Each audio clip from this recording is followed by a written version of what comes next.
യുഎഇയിലെ പ്രമുഖ Indian വ്യവസായിയായിരുന്ന BR. ഷെട്ടിക്ക് 108 കോടി രൂപ പിഴയിട്ട ദുബായ് കോടതി. സ്റ്റേറ്റ് ബാങ്ക് ഓഫ് ഇന്ത്യക്ക് $47 ദശലക്ഷം നൽകാനാണ് ദുബായ് ഫിനാൻഷ്യൽ സെന്റർ കോടതിയുടെ ഉത്തരവ്. ബി.ആർ. ഷെട്ടി തുടർച്ചയായി കരാർ ലംഘനം നടത്തിയെന്നും ജസ്റ്റിസ് ആൻഡ്രൂ മോറിന്റെ ഉത്തരവിൽ പറയുന്നുണ്ട്. അതേസമയം കോടതി ഉത്തരവിനെക്കുറിച്ച് അറിയില്ലെന്നാണ് ബി.ആർ. ഷെട്ടിയുടെ പ്രതികരണം. ദുബായ് ഇന്റർനാഷണൽ ഫിനാൻഷ്യൽ സെന്റർ കോടതിയെ ഉദ്ധരിച്ചുകൊണ്ട് പ്രാദേശിക ഇംഗ്ലീഷ് മാധ്യമങ്ങളാണ് ബി.ആർ. ഷെട്ടിക്കെതിരായ കോടതി വിധിയുടെ വിശദാംശങ്ങൾ പുറത്തുവിട്ടത്. NMC ഹെൽത്ത് കെയർ സ്ഥാപകനും ഉടുപ്പി സ്വദേശിയുമായ ബി.ആർ. ഷെട്ടിക്കെതിരെ 70 പാരഗ്രാഫിൽ വിശദമായ വിധിയാണ് കോടതിയുടേത്.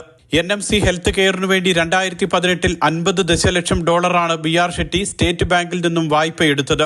വായ്പയുടെ തിരിച്ചടവ് മുടങ്ങി. കേസായപ്പോൾ താൻ വായ്പയെടുത്തിട്ടില്ലെന്നും ഒപ്പ് വ്യാജമാണെന്നും ബാങ്ക് മേധാവികളുമായി കൂടിക്കാഴ്ച നടത്തിയിട്ടില്ലെന്നും ബി.ആർ. ഷെട്ടി കോടതിയിൽ വാദിച്ചു.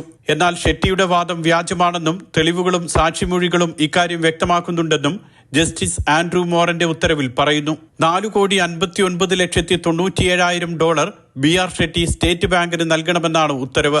9% വാർഷിക പലിശയും അടയ്ക്കണം. 408,47,56,000 ഇന്ത്യൻ രൂപയാണ് ബി.ആർ. ഷെട്ടി ഇങ്ങനെ സ്റ്റേറ്റ് ബാങ്കിന് നൽകേണ്ടത്. സ്റ്റേറ്റ് ബാങ്കുമായി ഉണ്ടാക്കിയ കരാറുകളും ധാരണകളും തുടർച്ചയായി ബി.ആർ. ഷെട്ടി ലംഘിക്കുകയാണെന്നും ജസ്റ്റിസ് ആൻഡ്രൂ മോറിന്റെ ഉത്തരവിൽ പറയുന്നുണ്ട്. Mathrubhumi news, Dubai.